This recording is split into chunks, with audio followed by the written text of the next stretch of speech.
Good evening, everyone. I'm Dr. Deepa Sholapuri. On behalf of Abbott, I welcome you all to the KDIGO Clinical Practice webinar. Due to the unprecedented conditions because of the ongoing pandemic, virtual engagement with the experts, national as well as international, is the new normal. I thank you all for taking time on a Saturday evening to be a part of the clinical practice webinar today. Our first topic is bone and mineral metabolism in chronic kidney disease. It's a worldwide health problem affecting 5 to 10% of the world's population, and majority of these are at an increased risk of developing disturbances of bone and mineral metabolism. Treatment of CKD-induced MBD is still a major challenge for the nephrologist that necessitates development of newer approaches with higher specificity to the treatment of CKD-induced MBD. Our second topic today is frailty in dialysis, which is highly prevalent in patients with kidney diseases and is again an important determinant in the outcomes and prognosis. So let's hear from the experts themselves. It's my privilege to introduce our moderator for the evening today, Professor Vivekanand Jha. He is the Executive Director at the George Institute for Global Health, India, Chair of Global Kidney Health, Faculty of Medicine, Imperial College of London, Consultant Nephrologist at Fortis Escorts Hospital, New Delhi, and Conjoint Professor of Medicine at South Wales, Sydney, Australia, as well as President of the International Society of Nephrology. Sir has been previously Professor and Head at Department of Translational Regenerative Medicine at PGI Chandigarh. Dr. Jha has wide-ranging research interests, including understanding the health and societal impact of kidney diseases around the world and development of affordable, scalable, and sustainable primary and secondary prevention tools. Sir has worked with many organizations, including WHO, to develop clinical practice guidelines and advocacy papers. He has lectured extensively around the world and is a prolific writer and editor. So it's been a privilege to have you as the moderator today evening.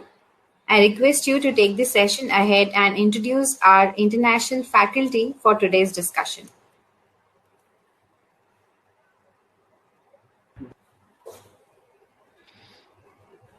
Sir, you are on mute.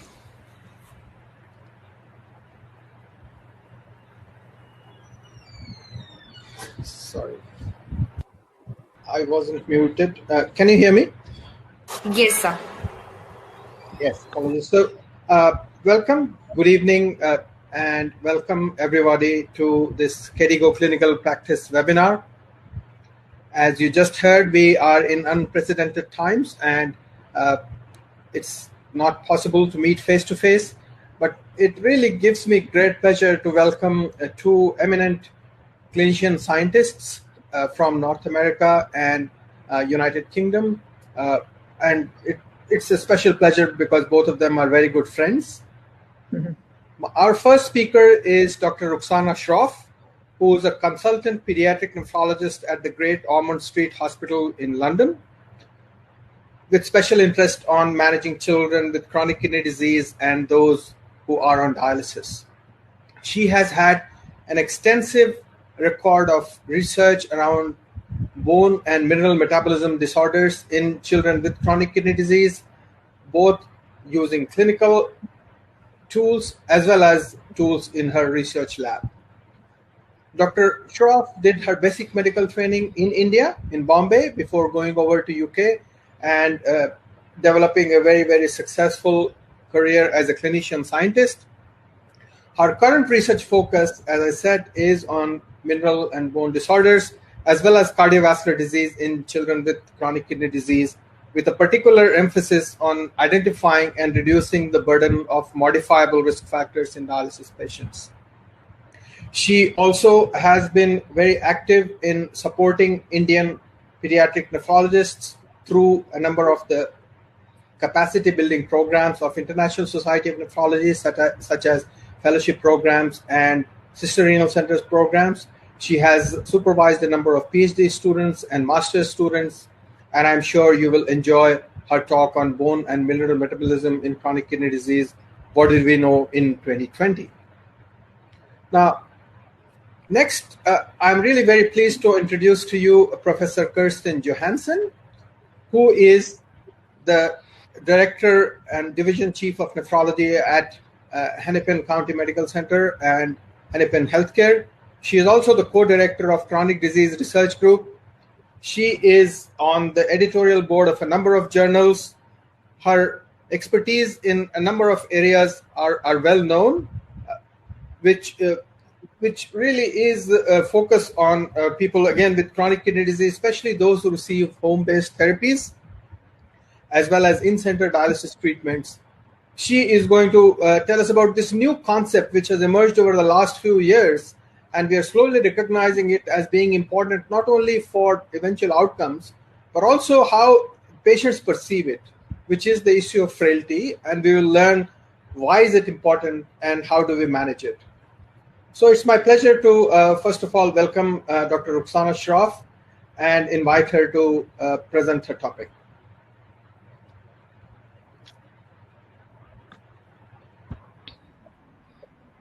Thank you, Professor Jha, and thank you, everyone, for giving up your Saturday evening for this. Right.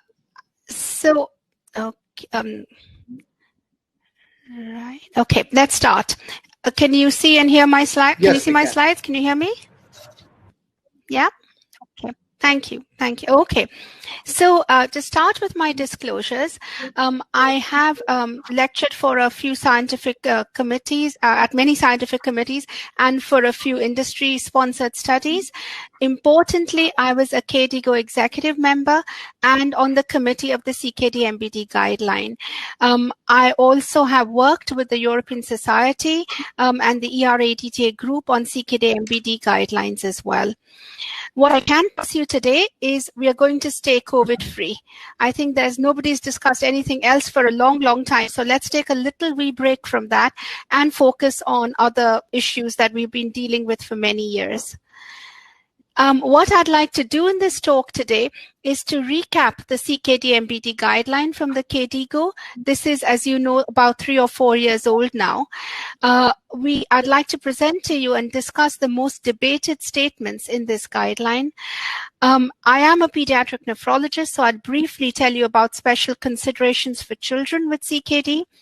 And throughout the talk, we'll look at any new publications that might either reinforce or challenge the current KDIGO guidelines.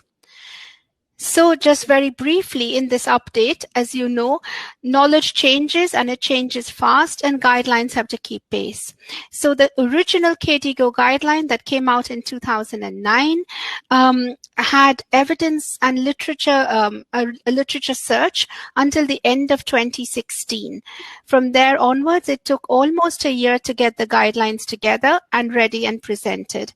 And we need to see now in 2020 today how things might be different. I know you can't read anything on this, neither can I. The idea of this slide is to show you in red what has changed on the original guidelines. So the original 2009 guidelines are shown here, and anything that has been changed as selective updates is shown in red. The minor adaptations are in gray, and the rest that is not changed is left uncolored. So this just gives you an idea that actually some chunks of things have changed, not great big areas.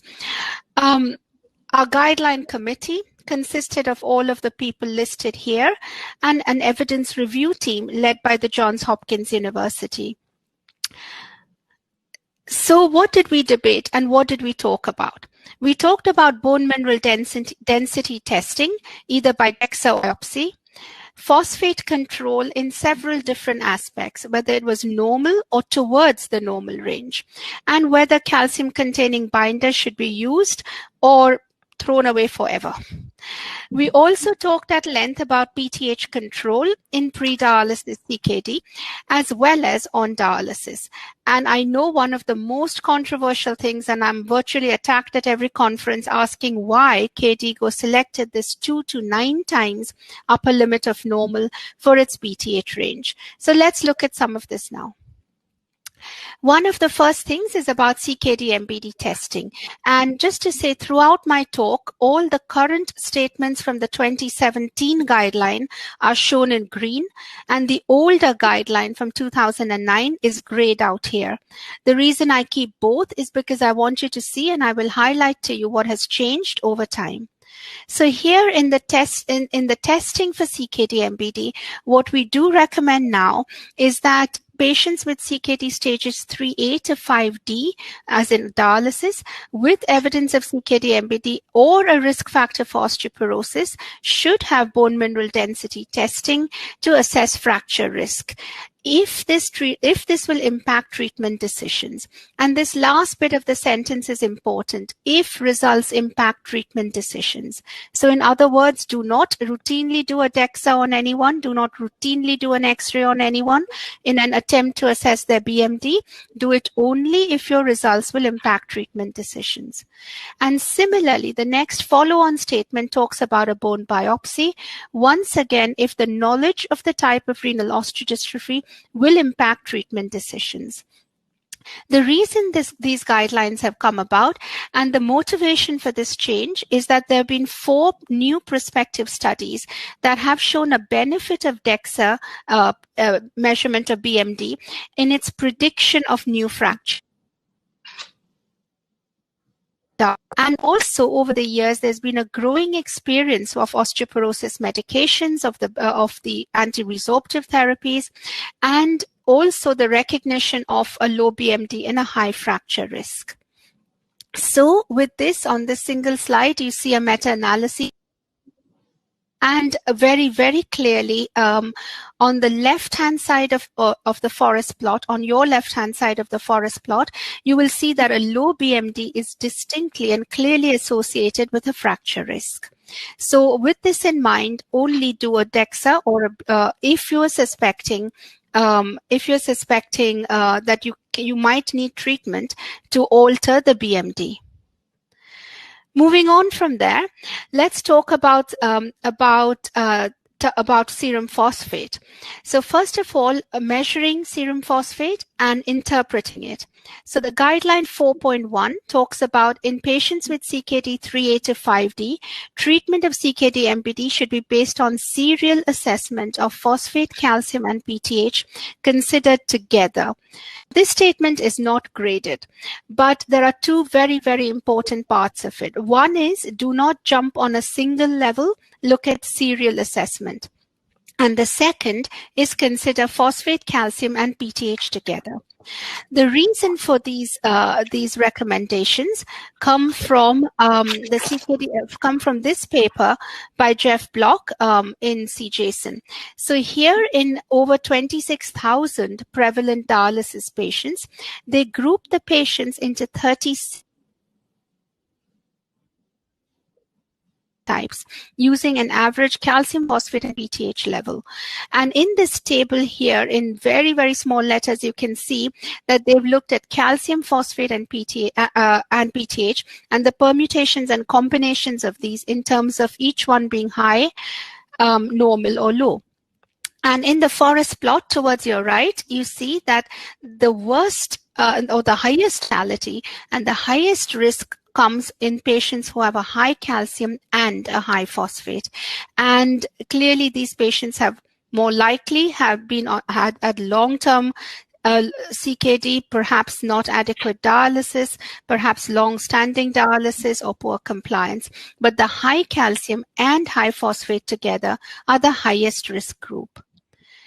Also, looking at this slide here, now this is a very recent study published in NDT, and this looks at the DOPS database with a large number of patients. And here, importantly, they look at the area under the curve. So here they look at the time averaged values and show very clearly that there are in these 4 or 5 categories of AUC, that those with the highest AUC in pink here, pink or red here, have the highest risk of cardiovascular poor cardiovascular outcomes and mortality. And so the takeaway message from this is really do not look at a single level and look at calcium, phosphate, and PTH together, because this is a story about cumulative damage and cumulative cardiovascular risk. Moving on from that slide now, let's look at actual treatment and phosphate lowering. So if I just first talk about the old guideline, which is on the right-hand side in the gray, in gray, it's the old guideline said in patients with CKD stages 3 to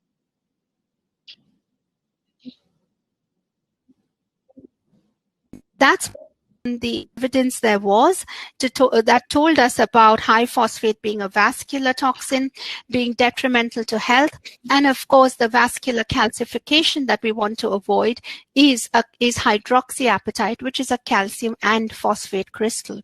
So here our old teaching was keep phosphate in the normal range. The new teaching from the 2017 guideline, the new suggestion is that in patients with CKD 3A to 5D,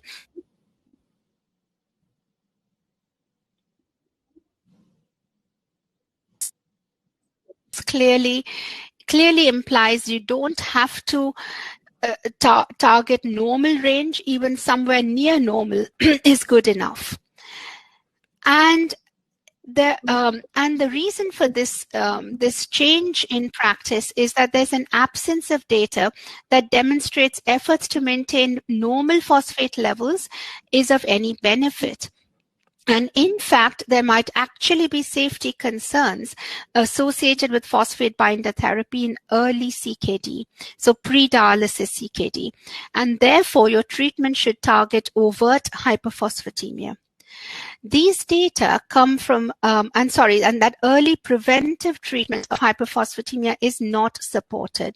So, so here, these data come from this study, again by Jeff Block, where they looked at patients in pre-dialysis CKD stages 4 and 5, and they randomized the patients to 4 different phosphate binders, 3 different phosphate binders and a placebo. So there were 4 groups: lanthanum carbonate, sevelamer, calcium carbonate, or a placebo. And in all of these patients, they were followed through looking at not just the serial measurements of calcium, phosphate, and PTH, but also the coronary calcification on a CT scan. And here, the first graph towards your left shows that clearly active treatment, so a phosphate binder, lowers serum phosphate, whereas the placebo-treated patients have a higher phosphate level. Now, this is good because it treatment, and clearly the dose of phosphate binder was adequate, and the urinary phosphate excretion was much higher in actively treated patients.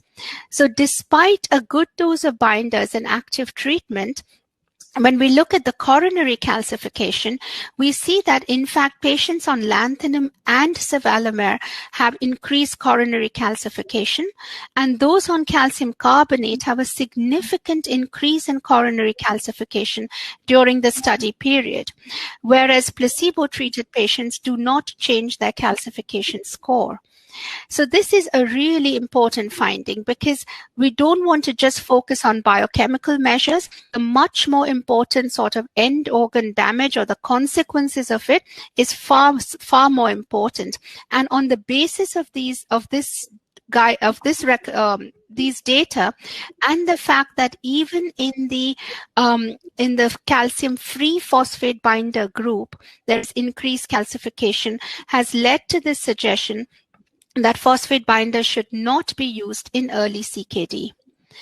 And so the guideline says restrict the dose of so the guideline says do not start phosphate binders early in pre-dialysis CKD. Now, what about the dose of phosphate binders and the choice of phosphate binder therapy? So here again, the choice of phosphate binder therapy says in patients with CKD stages 3A to 5D receiving phosphate lowering treatment, we suggest restricting the dose of calcium-based phosphate binders. And you see that this is a relatively low-grade recommendation, and therefore the words suggest restricting the dose of calcium-based phosphate binders. Very interestingly, in the old guidelines, a comparison, the request was, the suggestion was to restrict calcium-based phosphate binders only in patients if in the presence of persistent or recurrent hypercalcemia. So do not routinely restrict it in everyone, but only if there is persistent or recurrent hypercalcemia. And it goes on in the discussion part to also say in the presence of arterial calcification or adynamic bone disease. So very interestingly now, from in the newer guideline, there's almost a blanket statement saying that for all adult patients, restrict the dose of calcium-based phosphate binder. And new evidence to support this has come from 3 randomized controlled trials that support a modern recommendation to restrict the calcium-based binders in all CKD patients. These data come from randomized trials largely led by an Italian group by Diorio. And here they looked first in pre-dialysis CKD patients, and these pre-dialysis patients per group are randomized to either calcium carbonate or sevelamer. And the endpoints here are all-cause mortality or starting dialysis. And there's a very clear survival benefit with sevelamer compared with calcium carbonate in pre-dialysis CKD. In addition, the start of dialysis, so dialysis inception, there was some benefit from sevelamer compared to calcium carbonate. The same group then go on to study dialysis patients, and here there are over 200 dialysis patients in each arm. They're all incident hemo patients, so as best as possible a homogeneous population, and they're randomized 1-to-1 to receive either sevelamer or calcium-containing for and arrhythmias and cardiovascular. Shown in the dotted line on the top here is sevelamer, and the stepwise decrease is your calcium carbonate. And what they've shown here is that sevelamer treated patients have a lower cardiovascular mortality, largely due to fewer cardiac arrhythmias, and also all-cause cardiovascular mortality is significantly lower in sevelamer compared to calcium carbonate treated patients. So with this, meta-analyses have been performed looking at a number of different studies. If we were to focus only on the randomized trials, this forest plot looks at a large number of RCTs, weighing the studies based on the evidence level and the number of patients included. And you see that there's at the bottom of the plot in that sort of diamond shape that using non-calcium-based phosphate binder has a distinct advantage, and in fact has an almost 22% survival benefit compared to calcium-based phosphate binders. So whether you are asleep or half asleep or watching a Bollywood film, you will have heard now that calcium is bad. And calcium is bad, and this is the message coming through right all along. But remember, all these studies are in adult patients. So let's look briefly at children with CKD. And here the recommendation is quite different. And in children with CKD stages 3A to 5D, the guidance is that it is reasonable to base the choice of phosphate-lowering treatment on serum calcium levels. And this is really important because what this statement is doing is taking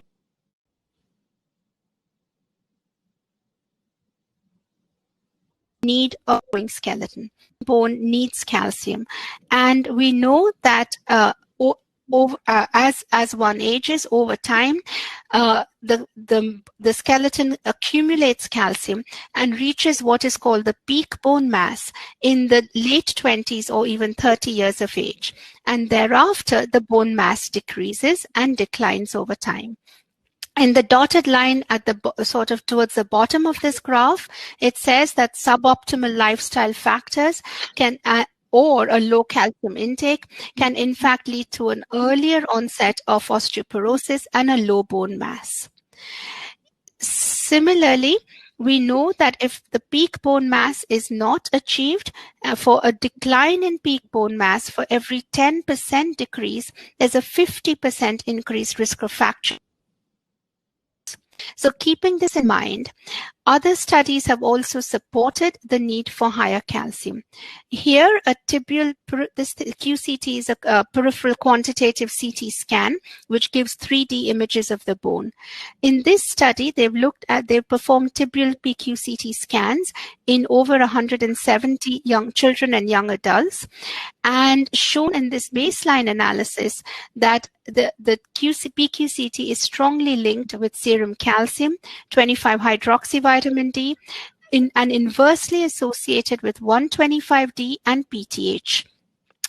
When the same population are then followed longitudinally, over a 12-month period, they find that a decline in cortical BMD is associated with a higher baseline 125D and a higher PTH. But very importantly, a change in calcium is significant, and an increased calcium is associated with an increased cortical BMD. Now, bone mineral density is clearly a surrogate measure, but importantly, this study could show that one standard deviation decrease in bone mineral density was associated with an increase in fracture risk. Similarly, when we look at studies that have looked at bone biopsies, we see that on bone biopsy, mineralization defects are very common in children and start as early as CKD stage 2. So on this graph, you have 3 groups of patients in CKD stages 2, 3, and 4. And you see that mineralization defects are seen in almost 30% of children at CKD stage 2 and nearly 80% at CKD stages 4 and 5. This is very different from adult data. So in adults, you do not see mineralization defects as commonly as you would in children. And again, abnormal mineralization was associated with a low calcium and a high PTH. And so the message from these studies is children need more calcium, and adjust your phosphate binder based on the serum calcium level. Now let's move on to the next part, which is about PTH levels. So do we go for a target range of 2 to 9 times upper limit of normal, or what should we do? And here again, the new guidelines say that in patients with CKD5D, so dialysis patients, maintain the PTH in the range of approximately 2 to 9 times upper limit of normal. And these data come from bone biopsy, where they have shown that either adynamic bone disease is associated with very low PTH levels, whereas high turnover bone disease is associated with high PTH. And this range of 100 to 500 seem to be appropriate. Equally, in large follow-up studies, mortality shows this kind of J-shaped curve against PTH levels. So if we were to extrapolate these findings, the PTH and mortality, we see that the recommendations from KDIGO are here, suggesting a tighter restriction on PTH, whereas the green bar here shows the KDIGO levels, which allow this much wider range. And therefore, the recommendation for using calcitriol and vitamin D analogs has been discussed. Now, interestingly, in these new guidelines, we say that in adults with CKD, do not use calcitriol and vitamin D routinely. And it is reasonable to reserve the use of calcitriol and vitamin D analogs in patients with CKD 4-5 and severe and progressive hyperparathyroidism. So, unlike the old guidelines, the new guideline is saying, sit tight, don't start these medications unless the hyperparathyroidism is either severe or progressive. Now, during the time of these guidelines, the EVOLVE study came through. But just very briefly to look at vitamin D as well. So there are several studies on vitamin D supplementation. They show that giving vitamin D increases your 25-hydroxy-D levels and it suppresses your PTH. But the question is, so what? What does it actually do to hard endpoints and to patient outcomes? And there are these two RCTs, the PRIMO and the OPERA studies, which did not show improvement despite normalizing of 25D levels, and in fact suggested a risk of hypercalcemia. Endpoints of cardiovascular damage were affected by this. And equally, what happens with the use of calcimimetics to control PTH?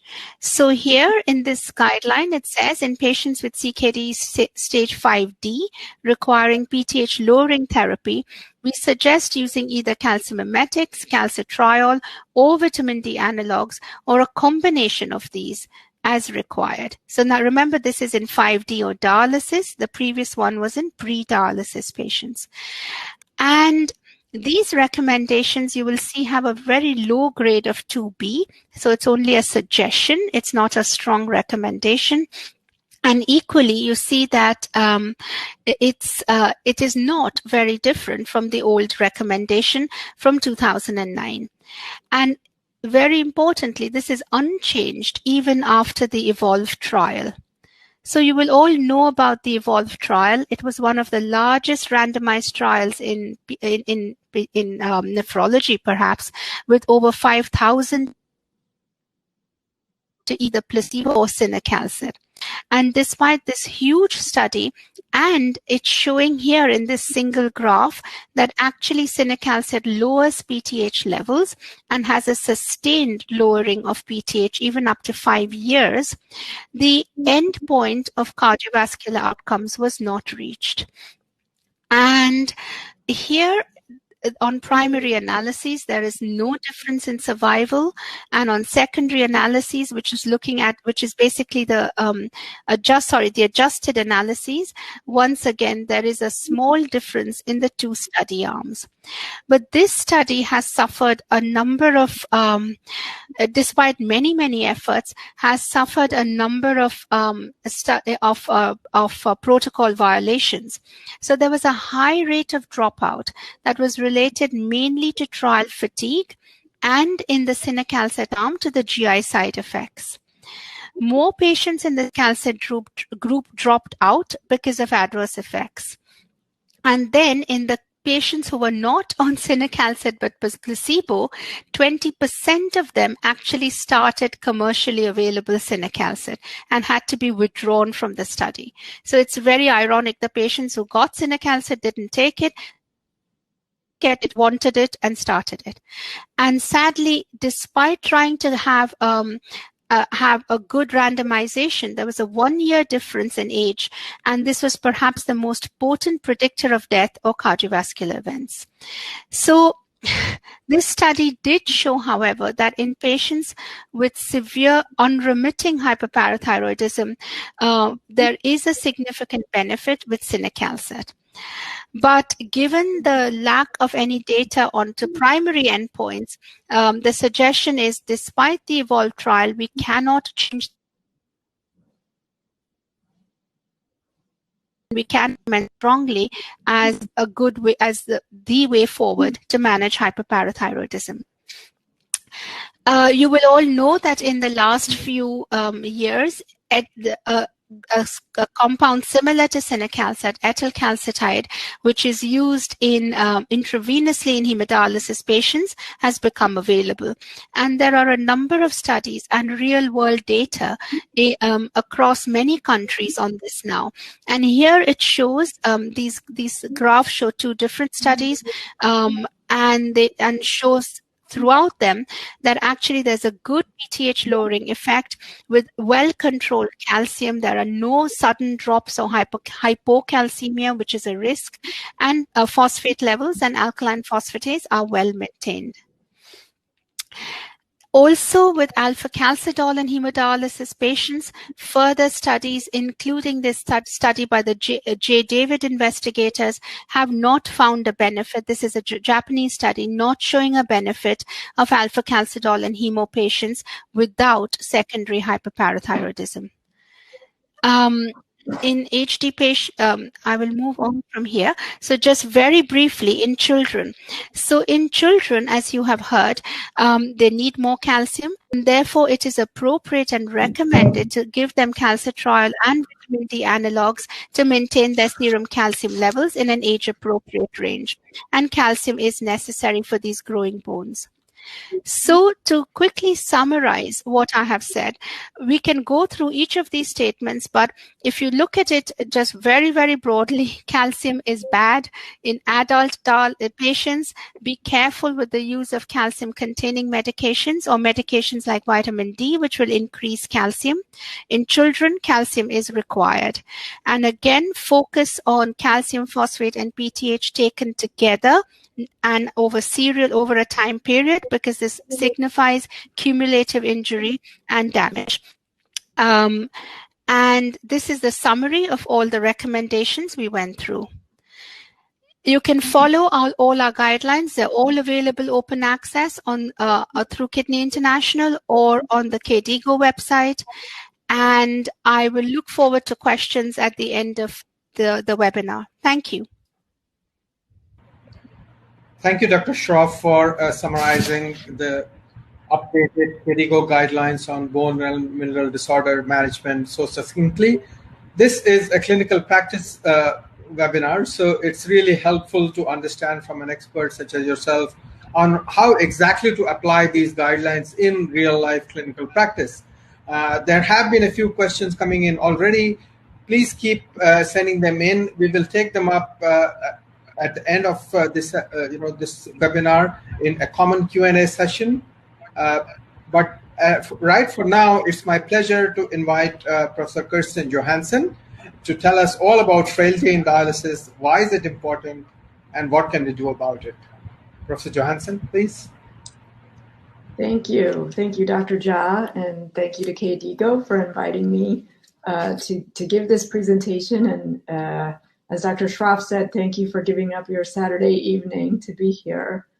By way of disclosure, I am a member of a steering committee of a GSK anemia trial. However, this presentation is not related to those activities. In terms of an outline, really I would say that the title of the talk provides the outline fairly well. I'm going to first talk about what is frailty, then I'm going to spend a little bit of time talking about why it's important, and then how do we manage it. So that's where I plan to go this evening. So what is frailty? This is a definition that I pulled from one publication. I'm going to talk about this a little bit more, but this is one of the best definitions I've seen. And the key points here are that frailty is a medical syndrome. It's not one thing. It's something that has multiple causes and contributors. It's characterized by diminished strength, endurance, and reduced physiologic function, and it increases an individual's vulnerability for developing dependency, death, many times hospitalizations. So that's the idea.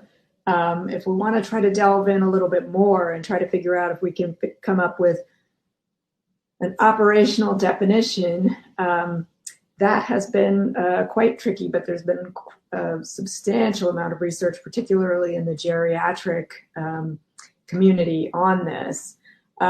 This slide is showing some results of a consensus conference that was put together a number of years ago, where they went through a pretty rigorous process where 31 experts first were convened in focus groups, and then additional experts responded to questionnaires in a sort of a Delphi manner to try to come to a consensus about frailty. And there was some consensus. The consensus was, as I mentioned before, that frailty is a clinical syndrome, that it's multidimensional, that it's not synonymous with disability, and I'll talk about that a little bit more. that it is a state of increased vulnerability in which minimal stress can cause functional impairment, that it may be useful in primary and community care. But where there remains disagreement is on the best operative definition. And there are now multiple, I have actually lost count of how many frailty instruments there are currently, but it's over 60 for sure. In addition, an agreement on the relationship between frailty and comorbidities was not established by this consensus, and I'm going to talk about that a little bit further moving forward. So I just mentioned that there are over 60 ways to characterize frailty. I would say that they fall into 3 categories, however. The first category is what I sometimes refer to as the eyeball test. How does this person look? How do they look like they function? And this clinical frailty scale, I don't expect you to be able to read the words here, although in these remote presentations, it may be easier than it would be in a big room. But the idea is if you look at the little pictures to the side, you can sort of see. So this is a scale that just goes from 1, which is very fit, to 9, which is terminally ill. And so this is strictly an eyeball test. The clinician or person making the determination decides which of these categories the person would fit into. On the other side of the scale, perhaps the most quantitative definitions are definitions that focus on physical health and that actually measure physical performance as part of the definition. And I'm showing on this slide the Fried Frailty Index, which in geriatrics in general, and particular in kidney disease, has become the most commonly used instrument and is in many cases considered to be somewhat of a gold standard. So for that reason, I want to just go through it a little bit. This definition of frailty is made up of 5 criteria, as you can see here. The first is weight loss, unintentional weight loss of 10 pounds or more in the past year. And in the original definition, this is by the patient's report. Exhaustion, using a question from a depression scale, asking if they felt that everything they did was an effort or that they could not get going, answering yes to either one of those. Low physical activity based on a questionnaire, and stratified according to sex because women in general are less active than men. Walking time, so based on a timed walk with a stopwatch, 15 feet, walking slowly. Grip strength, and again stratified by sex and some other things. And so meeting any 3 or more of these criteria would be considered frail. So what are we getting at with this whole frailty thing? What is it that underlies frailty? And there's been quite a bit of work on this and ongoing work, but so this is an older slide, but it's one of the better diagrams in my opinion. So it shows if you walk through starting from the left, what you see on the left is molecular and disease mechanisms such as oxidative stress, mitochondrial deletions, cell senescence, inflammatory diseases. And if you just think about kidney disease, many of these things are going on also in old age, which is the geriatric literature, why the geriatric literature has been so focused on frailty. And then these things lead more broadly to inflammation and neuroendocrine dysregulation, and then ultimately to things like anorexia, sarcopenia, etc. And then finally, on the other side, this clinical definition, and these are the 5 components that we just talked about: slowness, weakness, weight loss, low activity, and fatigue. So although this framework was developed with the idea of older people in mind, I think it fits quite well for patients with kidney disease. Many of the things on the left are occurring in patients with kidney disease, perhaps even those who aren't older. I talked a little bit about the relationships among frailty, comorbidity, and disability. This slide comes from data from the community health study, which was a study of about 5,000 older community dwelling individuals over 65. This is the population in which the definition that I just showed you was developed. And in this population, they assessed frailty by that score, as well as disability by questionnaire, and then comorbidity, which was defined here as having 2 or more of several comorbid conditions. And it's not so important to look at the numbers, and I don't think that the overlap here is particularly to scale, but the main takeaway from this is that comorbidity is associated with frailty, and so is disability, but there are frail individuals who have neither of those, and there are comorbid individuals who are not frail as well. So although there's overlap and comorbidity may contribute to frailty, they're not the same thing. This is the way, again, I mentioned in the consensus conference slide before that there isn't universal agreement on this, but this is how Dr. Fried, who developed this initial index, and how I personally view frailty in our population. The conceptual model I have is that comorbidity, older age, inflammation, all of these factors contribute to frailty or sarcopenia. And then ultimately disability is a downstream effect, but of course there is some overlap because those who are disabled may very well still be frail.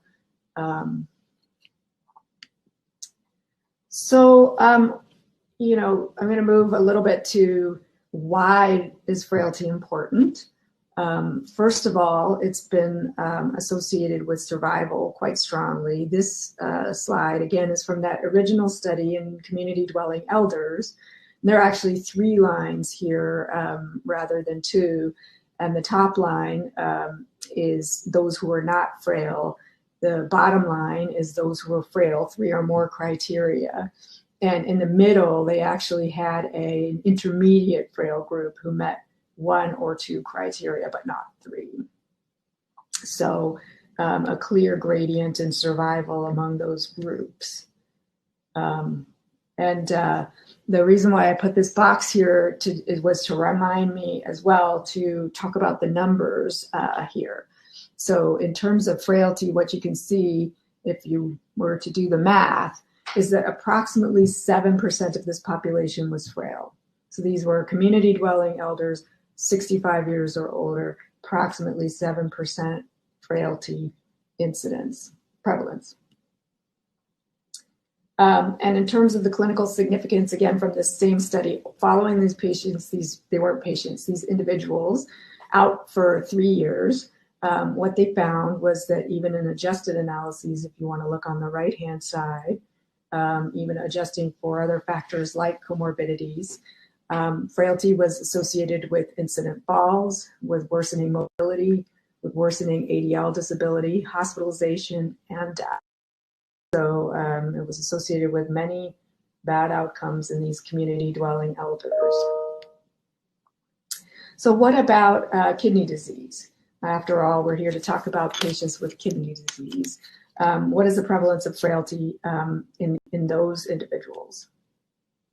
I put together this slide from data from a couple of different studies, but if we first consider actually these data here are a secondary analysis of that same community cardiovascular health study population. So community dwelling elders, secondarily looking at those at levels of kidney function. This is based on EGFR using cystatin C. The reason why they did that was to try to take out any contribution of low muscle mass which may overestimate kidney function. So when they looked at EGFR by cystatin, what you can see is that the prevalence of frailty increased as EGFR declined in this population. up to over 20% in those who had an EGFR of 15 to 44. Now I'm going to show you the next bar is data from dialysis, which come from two different studies now. So these two studies are dialysis patients in the San Francisco Bay Area and the Atlanta area in one study, and that's the blue bar. That's a study that we did several years back, and I'm going to tell you a little bit more about that, where we found about a 30% incidence of frailty. And then the green bar is showing you data from a cohort study of dialysis patients from Baltimore, in which they found a 42% prevalence of frailty. One thing that I just really want to emphasize on this slide, I sometimes show a gradient, and I took that out to make sure that I didn't go too much over time today. But both of these studies considered adults on dialysis with no requirement that they be older, so 18 and up. So it's fairly remarkable that the prevalence of frailty was so much higher in these dialysis patients, considering that they were not all elderly. So this is going to show you a little bit more detail about the study that we did looking at patients on dialysis in the San Francisco and Atlanta areas in the United States. We looked at 732 patients whose characteristics you can see here. So the mean age was about 57. And again, 32% were frail in this group. The prevalence of diabetes was a little over half, just to give you a frame of reference what this population was like. A bit about definitions of frailty, because this is a clinical practice talk, and I think we need to think about how would we measure frailty, or how would we consider frailty if we wanted to use it clinically in our patient population. So this slide is comparing in the smaller circle with the black dashed line is the percentage of the population that was frail, using that definition that I showed you, where you measure gait speed and grip strength. In the same cohort, we estimated frailty by asking patients about their level of functional status, and then the other measures being the same. So replacing measured grip strength and measured gait speed with questions about how well people could walk, how limited they were in those abilities. And what we found was that if you identify frail people by asking them about their functional status, you identify a larger group of patients. It is a mostly overlapping population, as you can see by these circles, but it is a larger group. So it's not estimating, it's not coming up with the same individuals necessarily. And then we looked at their characteristics according to whether they met one or the other, or both of these definitions of frailty. Whether they were not frail, whether they were frail by this self-report, or whether they were frail by both. And I just wanted to see if I had any animations on this slide. Sorry. But what you can see is that those who were frail were older. And I had mentioned that before. That's something that we do find consistently. But those who were frail by the self-report and by the performance tests were yet older than those who were frail only by self-report. Similarly, if you look at serum albumin, or if you look at serum albumin, for example, you can also see that there's a gradient across these categories, so that serum albumin was lower in those who were frail, and lower yet in those who were frail by self-report. So it looked as if there may be some sort of an intermediate way station situation in which patients are starting to feel limited, but perhaps not reaching the thresholds of being measured as frail. So this could be an interesting way of identifying patients, maybe even a little bit earlier. So the question then is, does that matter? Would that be identifying a population that was at risk for these outcomes? And this, I apologize, this is a bit small for me here. I hope it's larger on your screen. But what we looked at here in this slide is again mortality, and I want you to focus on model 1, which is in the middle. And this model is adjusted for age, sex, race, and many characteristics, but not adjusted for inflammation, which the model 2 is adjusted for those additional things. But given that we think that inflammation is part of the pathway of frailty, we tend to think that adjusting for those things may actually be over-adjusting. What you can see is that people who are frail by this performance-based definition were more than 2 times as likely to die over a follow-up of approximately 3 years. Those who were frail by the self-reported definition were almost twice as likely to be frail. So both to die over that follow-up period. So both definitions did actually predict mortality as well as hospitalization, but in the interest of time, I'm going to stick with just mortality here.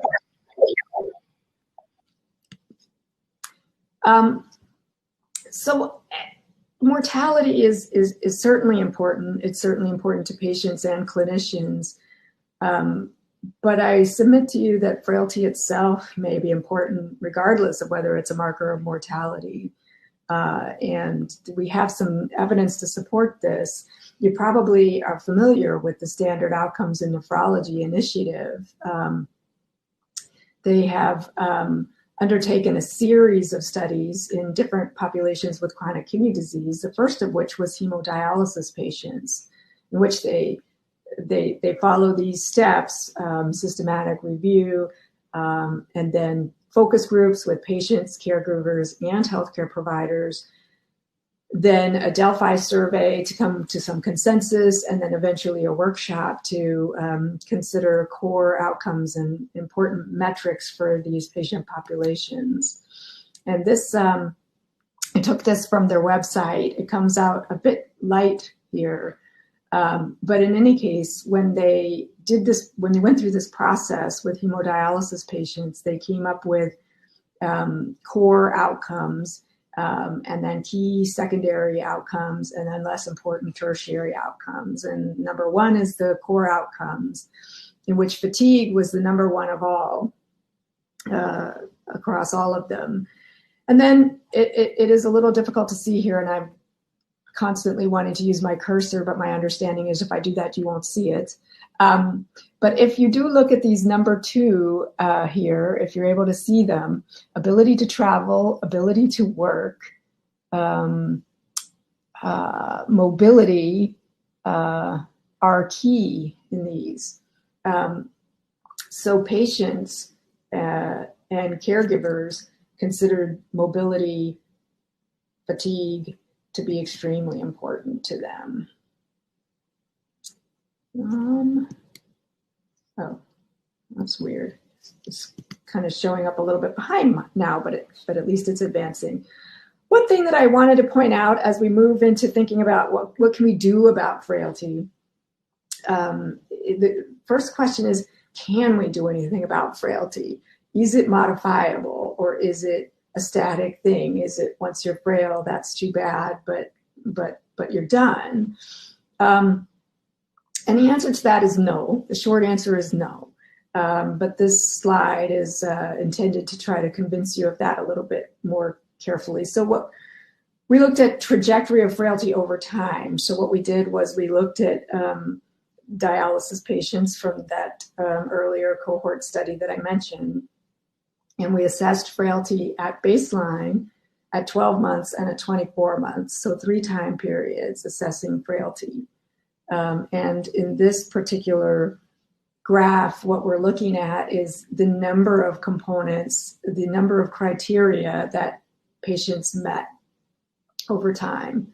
And first we looked at predictors of worsening frailty, and we found that low serum albumin, or conversely high IL-6, so inflammation, was associated with worsening frailty over time.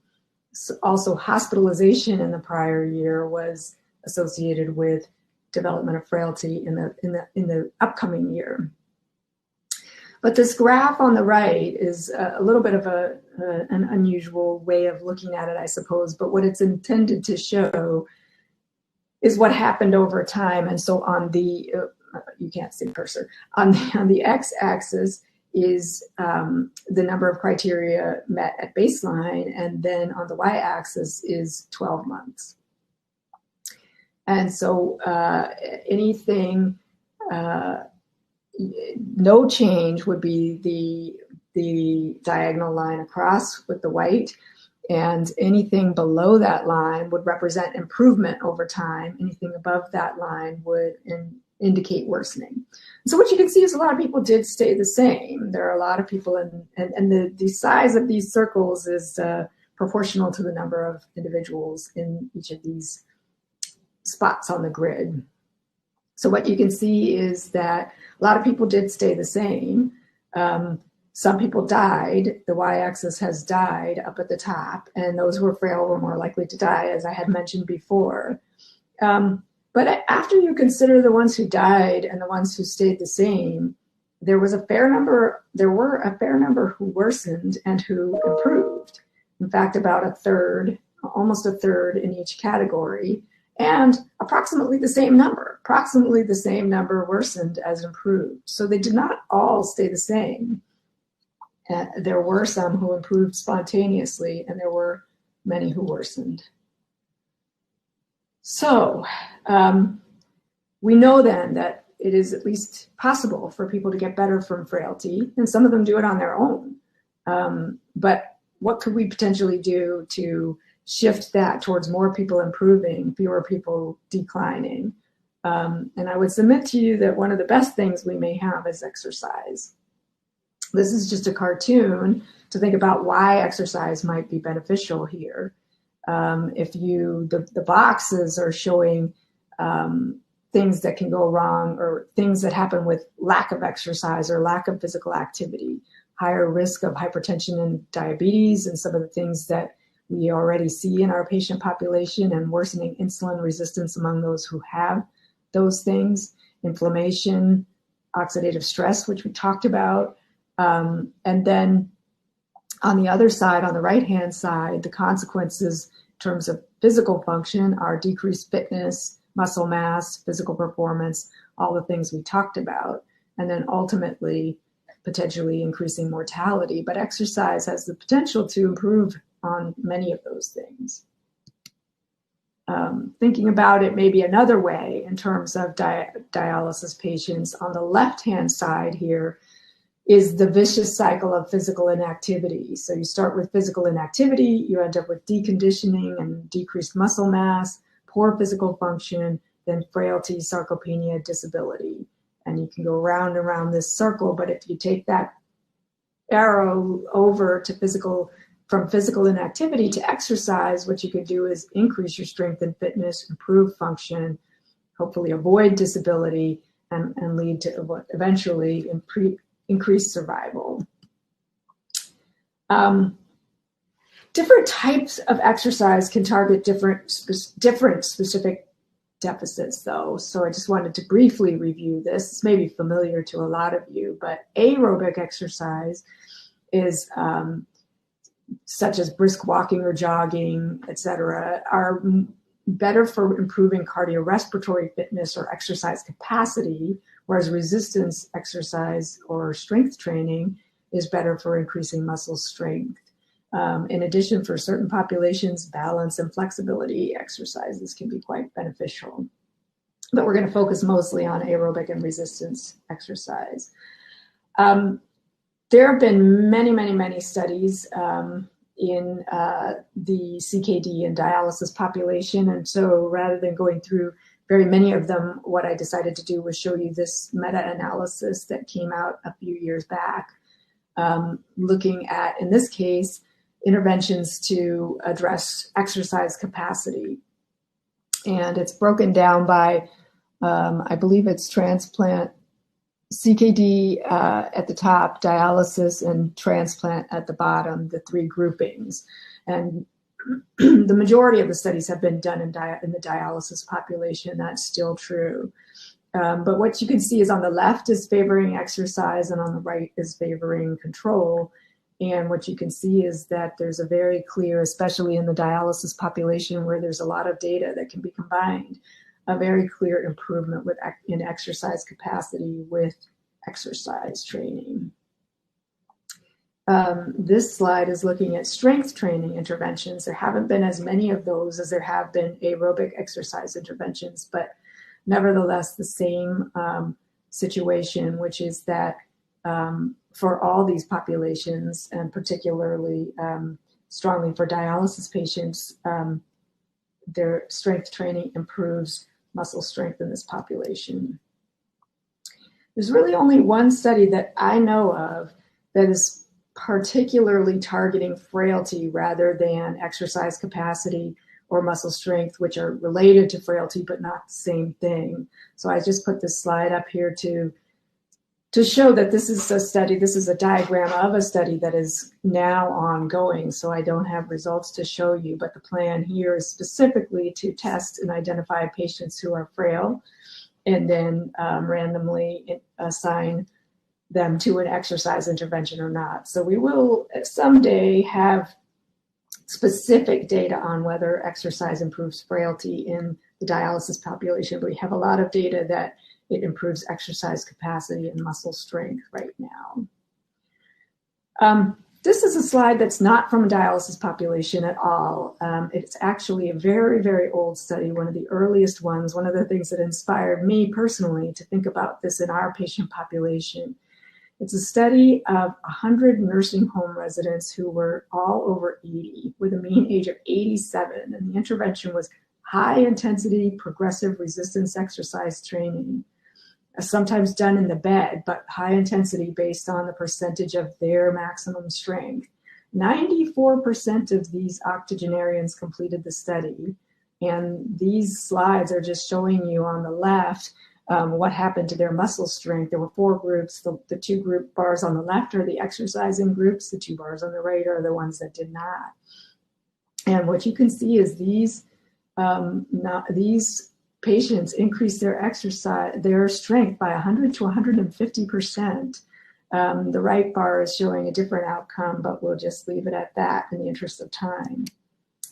Can we do this? So what I would point out, the reason for putting this slide in is to say that if nonagenarians who are in nursing homes can do this by exercising in their beds, I'm not sure there's any population that's too frail to exercise. And this comes up a lot in dialysis where people will say that they are, but I see no data to support that. And in fact, patients can do even weight training in dialysis. This is just a slide to show you this. These are ankle weights that patients are lifting, and these can be increased in increments of 1 pound at a time. And when we do that, we can see that we can increase the 2 right bars in this case now are the exercising groups in this particular randomized trial, and the left are not. What you can see is large increases in strength in the patients that did this for 12 weeks during dialysis. So I would submit patients are not too frail to exercise. We just need to figure out how to do it and how to help them do it. This slide is trying to get at the question of how can we help them do it. I just want to talk about this because this comes up in the dialysis population quite a lot as well. What are the risks of exercise? This is not a slide that has to do with the dialysis population. It's more of a general slide, but I think it applies equally well.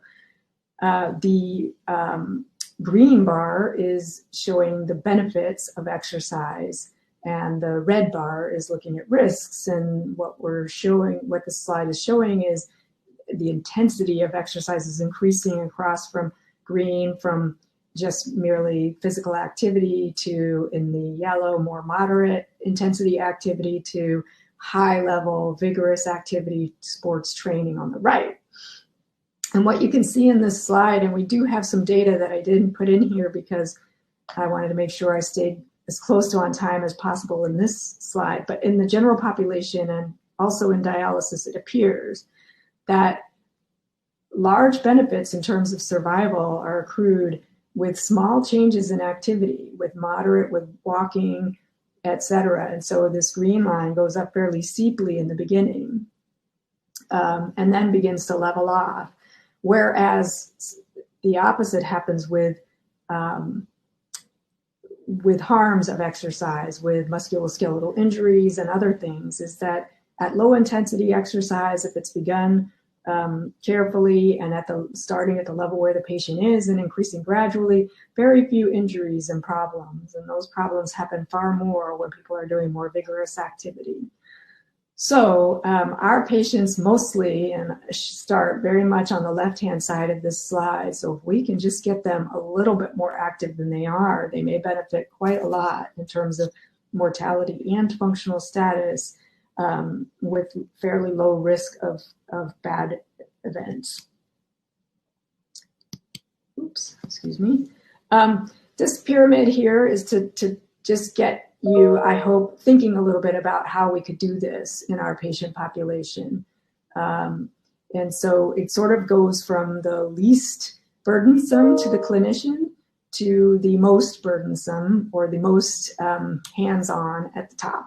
In other words, we all can routinely ask our patients about physical activity participation and can encourage physical activity at the bottom of the pyramid here. I think we sometimes forget that if we're not asking our patients, they think it's not important for us or for them. So that's easy. We can take it a little further and we can educate them about the benefits of physical activity and recommend walking activities. We can refer eligible patients to physical therapy or cardiac rehabilitation. I hope that's available to you in India, but in the US, this is something we can do for our patients. And then going further, we could monitor it in dialysis or in our CKD clinic. We could prescribe exercise ourselves, or, and this does not happen in the US very much, unfortunately, but has been very successful in many other countries, is developing in-center exercise programs for patients on dialysis. But even if you can't achieve the top of this pyramid, some of the things lower down are things we really could be doing for our patients.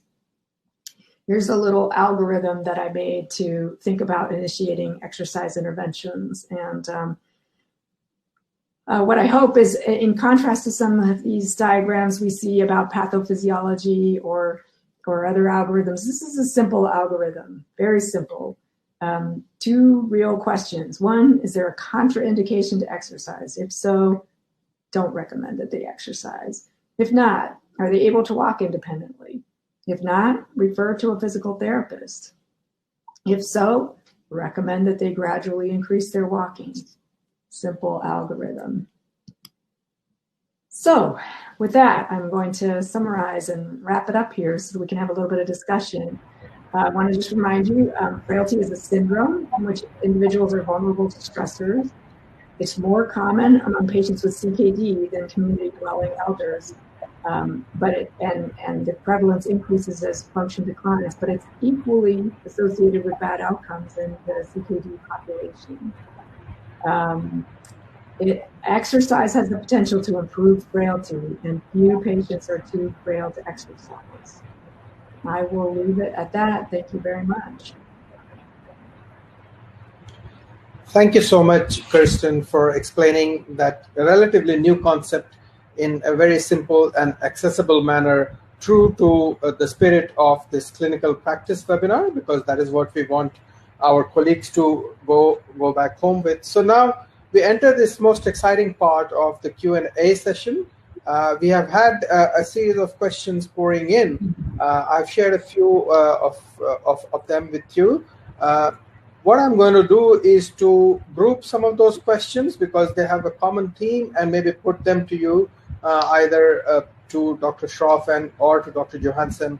But of course, both of you are clinicians at heart and have long experience in managing patients with chronic kidney disease. So please feel free to share your opinions on any of them, even if they're not directly related to the talk that you gave. The diversity of experience is always helpful. So maybe if I can start with the question that has come through by most people. It's primarily addressed to you, Dr. Shroff, and the question is, around the use of potential calcium-containing what we call phosphate.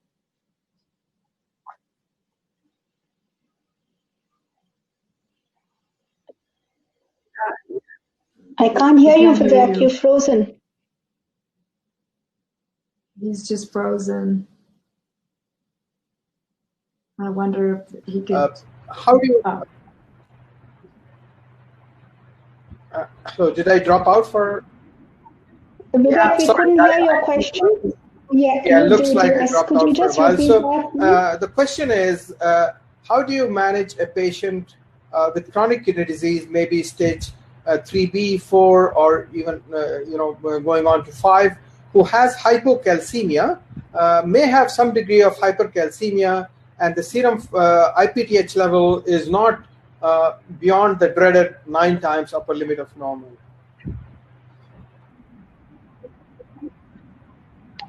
Okay, thank you. That's a very good question. And actually in clinical practice, as you suggest, it's not unusual to see that. Remember, untreated CKD is often associated with hypocalcemia, and that is because of the metabolic mayhem that's caused with low vitamin D levels, as well as perhaps a very poor control of bone disease. In this situation, if calcium is low, and the PTH is not in the outside this very broad treatment range, I would suggest using calcium-based phosphate binders as the first line treatment.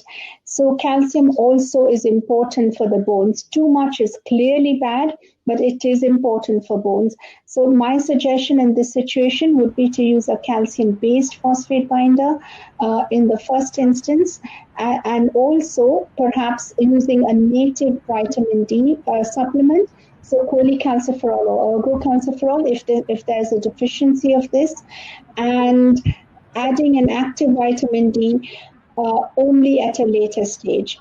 Also, keeping the level or the dose of the calcium-based phosphate binder within range is really important. Again, one important concept that's coming through is the concept of calcium balance. So we all know that serum calcium levels or ionized calcium levels are a poor measure of total body calcium. And this is something shown very elegantly in balanced studies, and something we perhaps need to pay a lot more attention to in the future. Sana, I hope that will address the questions that have been put forward by a number of our attendees.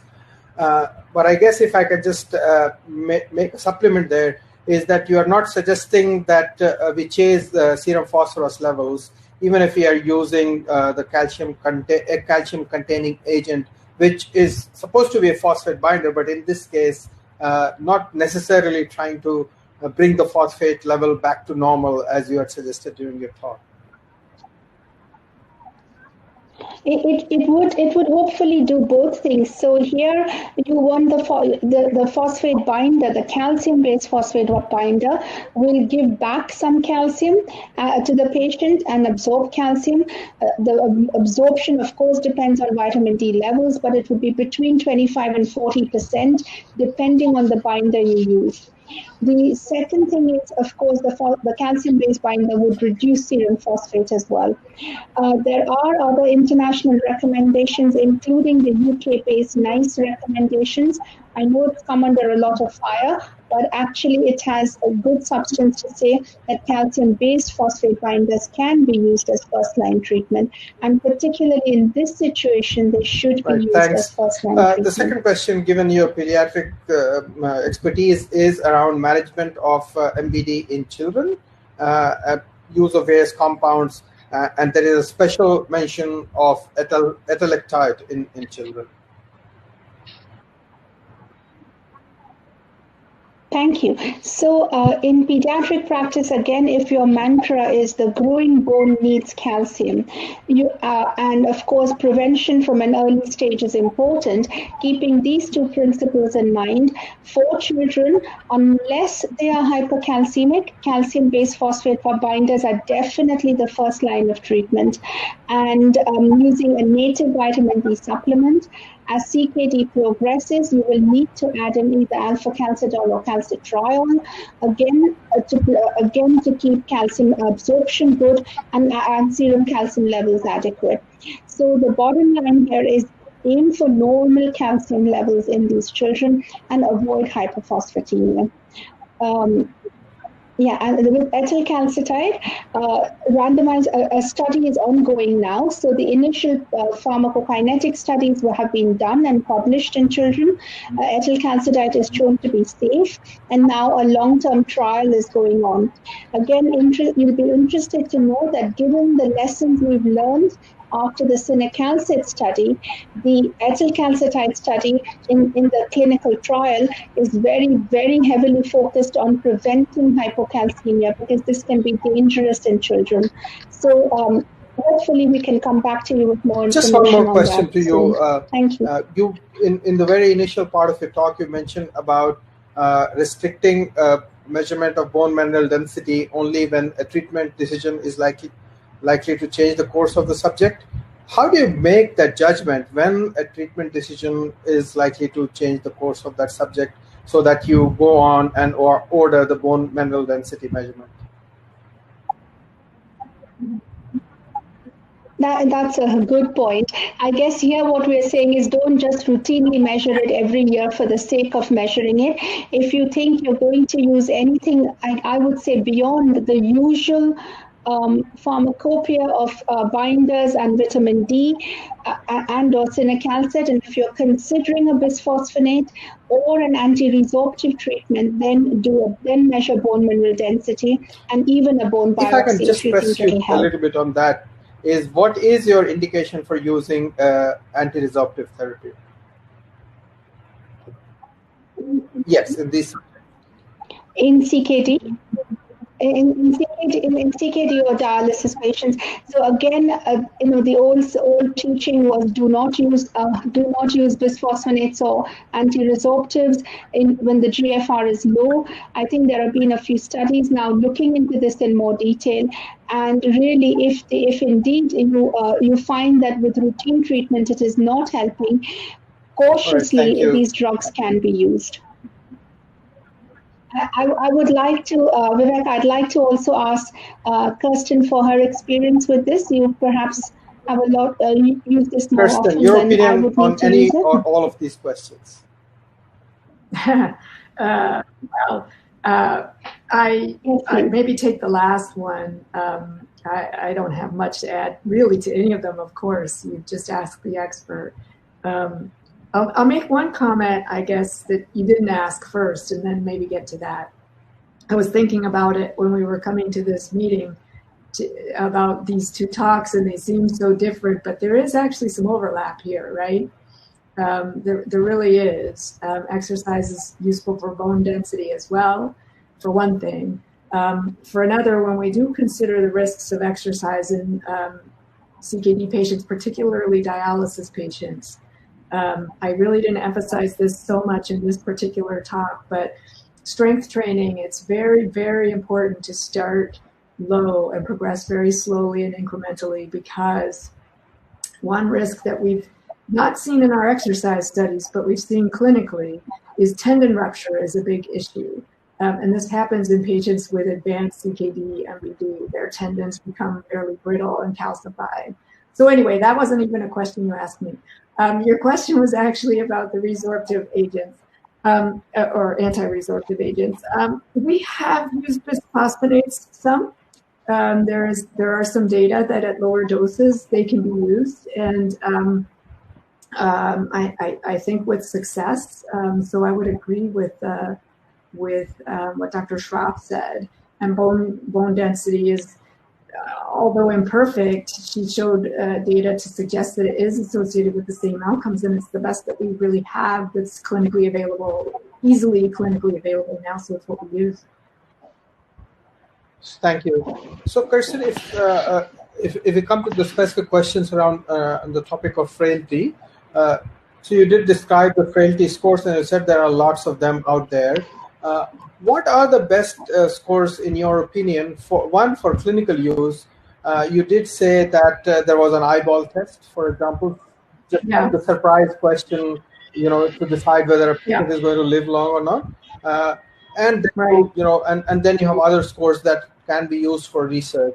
So what is the best way to make a clinical assessment of frailty? You think an eyeball approach is good enough? I think it depends on what you're really trying to do with it.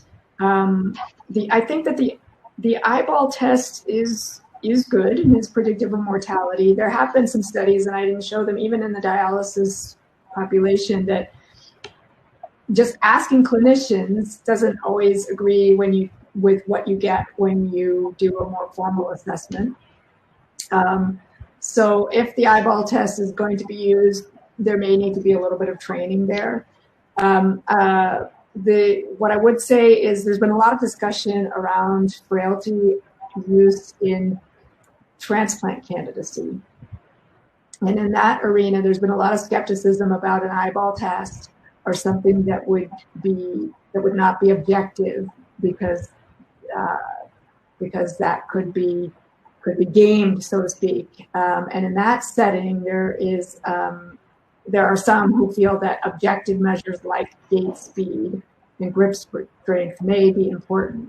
But if you're using it in your dialysis population to identify who may be vulnerable to ongoing reductions in function, hospitalization, death, and you're using it to target, say, a referral to physical therapy or something like that, in that situation, it may not be so important that you time the gait speed with a stopwatch, and you might actually be able to use one of the questionnaire asking patients about their function and having them identify as low function. So bit of a long answer maybe, but I really do think it depends a lot on what you're trying to do with it. Thank you. Then we have a bunch of questions, and I will just try to combine them together, which are around the issue of inflammation and nutrition and their association with frailty, muscle mass, etc. So in the study that you showed, your 2014 paper, you showed that there was a difference between groups in serum albumin, but the numbers were really just 1 or 2 decimal points away between two groups. And I guess just because the number of patients was large, there was a statistical significance showing up. So what can we do with that information in terms of making any change in inflammation and nutrition?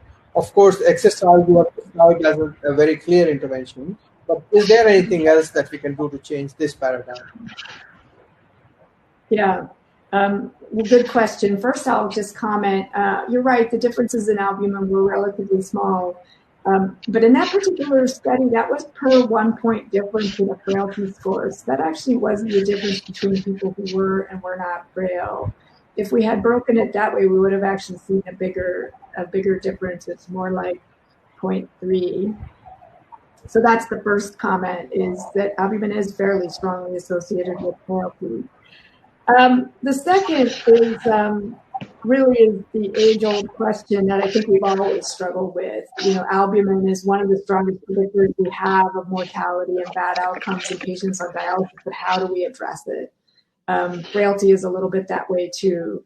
There are some studies that have shown that supplemental nutrition can improve albumin. And initially, the thought was that given that it's mainly due to inflammation, there's nothing we can do about it.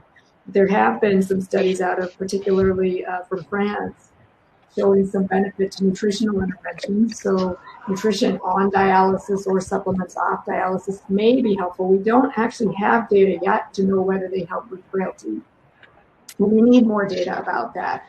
We do have that one study coming up that's going to look at mostly exercise intervention, but I think it has a nutrition component. So I think we may get some data going forward. I wish we had more data now. Yeah, thank you. So there's one more question which is interesting, and maybe you have some at least observational data on it. Is there association between frailty and poverty, socioeconomic status? Yes, that's a good question. I'm thinking about it. I don't think we've looked at that, and I'm not sure if I'm aware of people looking at this. I will say we did some studies of physical activity at our county hospital in San Francisco. And in terms of activity, we sometimes found that the lower socioeconomic status patients were more active because they were doing more walking and taking buses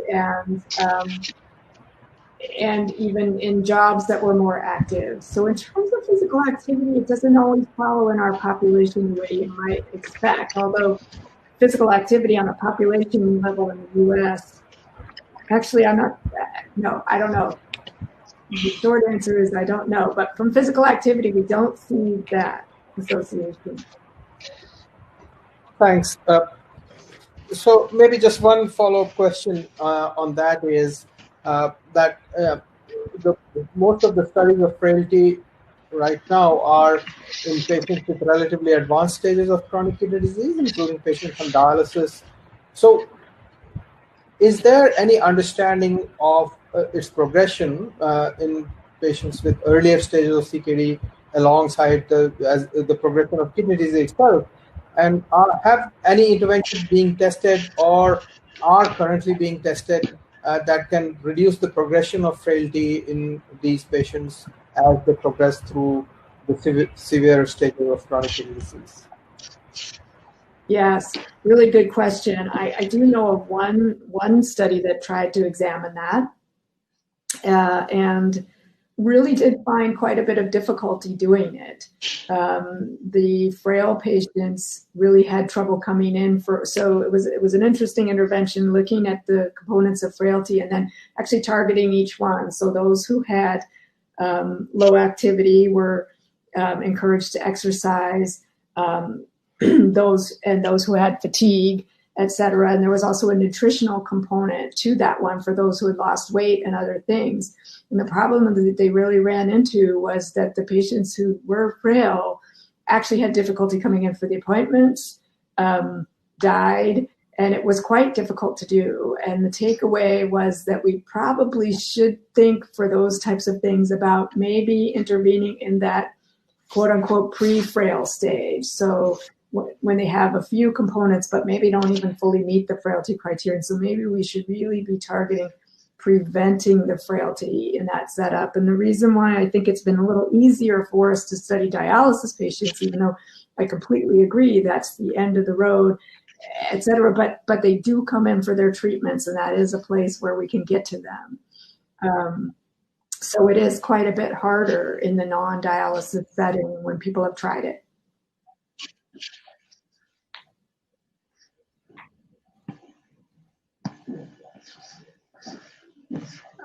We can't hear you, Vivek. I'm sorry, I was muted. Yes, so if we can come back to you, Dr. Shroff, there is a question around the management of bone pains in patients who may have relatively normal serum calcium and low PTH levels. Do you have any advice around how to manage such patients?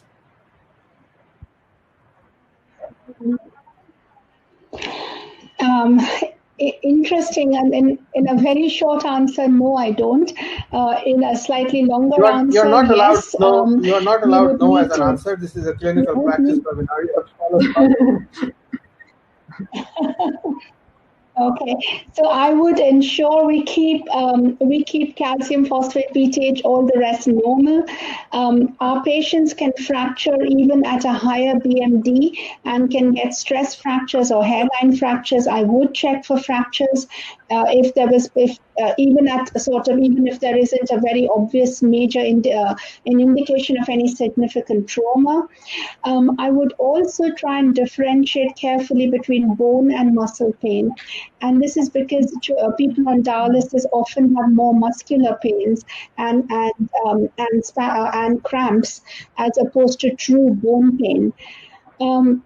Finally, if you are working in pediatrics, then children can get growing pains. There's a known entity called growing pains. Even healthy children get them at the epiphyseal-diaphyseal junction, and really there's no treatment required for these. So a number of different factors, of course, keeping in mind that the biochemistry is just one small aspect of it. Kirsten, any suggestions? No, just to say I agree with you. that often it may be muscle pain. Even if it's been quite chronic, it may be related to muscle as much as to bone. I would agree with that. And that differentiation can be important. Right. Thanks.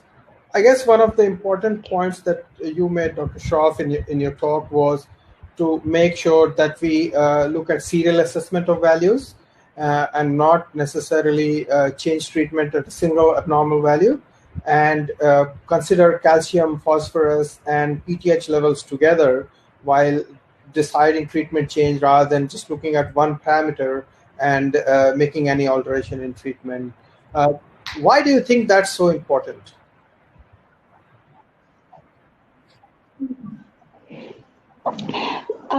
I think it is really crucial that both the serial measurements as well as the fact that all these parameters are so closely interconnected. So if we think about the end, so what we really want to talk about and what we aim to do as clinicians is not simply to keep a biochemical measure normal. It is really hard endpoints. And these hard endpoints include, of course, cardiovascular mortality, but from the bone side as well, bone fractures and bone pain. And so the patient's quality of life, and as Kirsten said, the SONG HD initiative has so clearly shown that no patient is going to come and ask you, doctor, what's my PTH? They're going to be coming and telling you what their symptoms are and their problems are. And therefore, we as clinicians need to be quite careful that we are not driven by just biochemical changes. So therefore, keeping in mind that this is a cumulative process, both in the bone and both in the cardiovascular system, the serial measurements are important. And the recent DOP study I showed you a graph of with the area under the curve of phosphate really speaks to that and says how important it is to achieve and maintain long-term control. And of course, calcium phosphate and PTH and vitamin D are intrinsically linked in their biochemical pathways. And we cannot forget this when we look at results. So if you try and change one parameter, you cannot forget it will have an effect on others as well.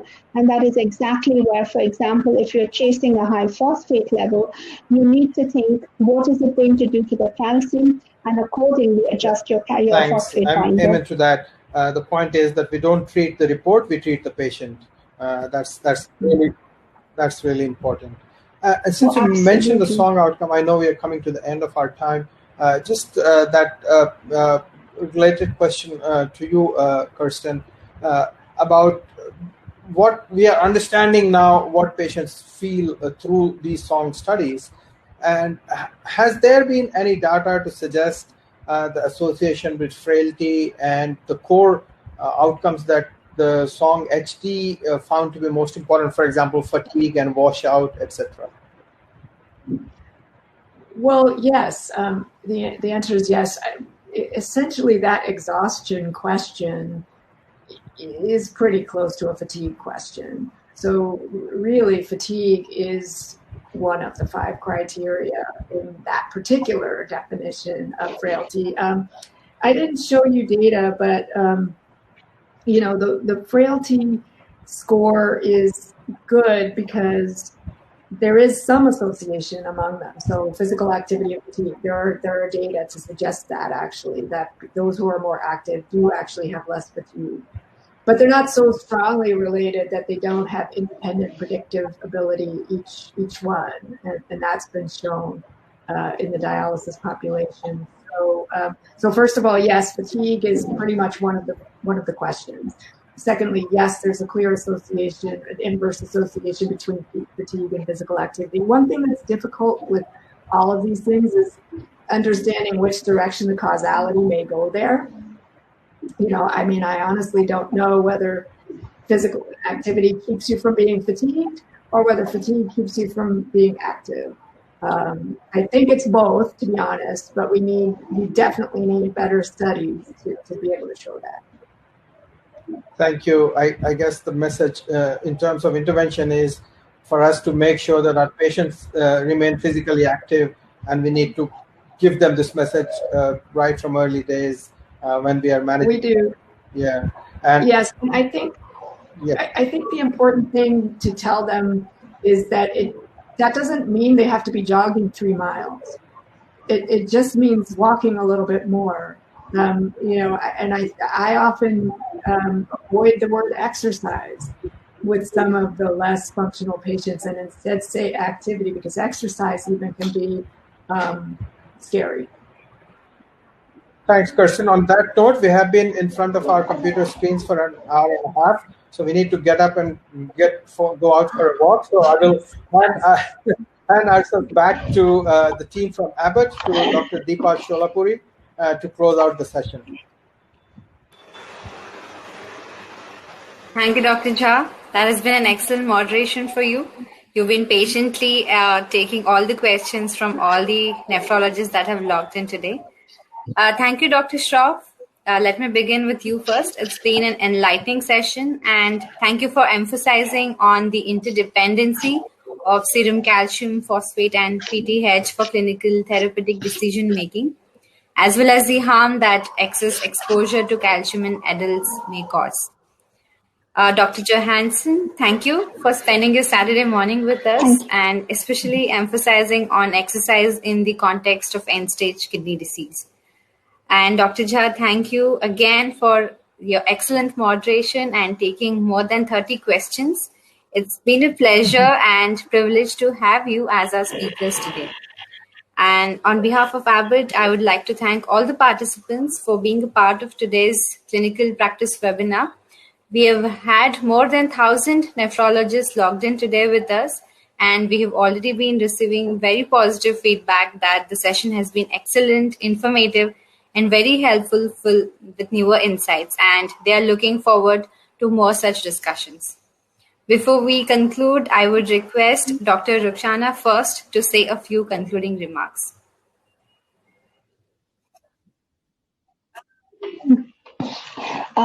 Thank you. Okay, so I think we have really covered most things, and Professor Jha summed it up very nicely. I think the stress is don't focus on biochemical endpoints, think about patient-specific, patient-related long-term outcomes. In adults, calcium is bad. In children, calcium is essential. Thank you, Dr. Rukshana. May I request Dr. Johansen to say final remarks? Yes, thank you. Thank you again for the opportunity to speak today. Just want to emphasize frailty is extremely common in patients with kidney disease, even those who are not elderly. That's a key thing, I think. Thank you for the excellent questions. I think that I probably didn't emphasize enough earlier, but we got a chance to talk in the questions that identifying patients maybe before they even fully meet all the frailty criteria is important for intervention. Even a small amount of activity is likely to be beneficial in terms of physical functioning, which patients are very interested in, but also in terms of mortality and hospitalization prevention. Thank you, Dr. Johansen. Dr. Jha, may I request you to say your final concluding remarks, bridging the practice with an Indian context and bridging the guidance from the KDIGO by both the experts. Well, thank you. I think we all, as clinicians, at heart, we are all clinicians, and we want to do the best for our patients. We do recognize that every patient is different. Using guidelines, which is a distillation of evidence, is often hard. And that is why we need these clinical practice sessions in which we can really understand how to apply the broad guidelines to an individual patient. And that's a situation where we need to learn from experts. It is possible, and guidelines do emphasize this point, that at least in some patients, despite our best effort, we may not be able to address that specific situation, in which case it's always a good idea for us to talk to our colleagues, in some instances even refer a patient to a specialist center. But I think we have got very good guidance on the general principles which should allow us to manage a large majority of the clinical problems of our patients, so far as they're related to bone and mineral disorder, as well as growing and recognition of the problem of frailty in patients with chronic kidney disease. I'm sure everyone agrees that we have had wonderful presentations from Dr. Shroff and Dr. Johansen, and we look forward to these sessions in future again. Thank you. Thank you, sir. Very well said. Hope we all connect again with you virtually or not with more such discussions. Till then, stay safe. Have a pleasant weekend. Thank you. All right. Bye-bye. Thank you. Bye.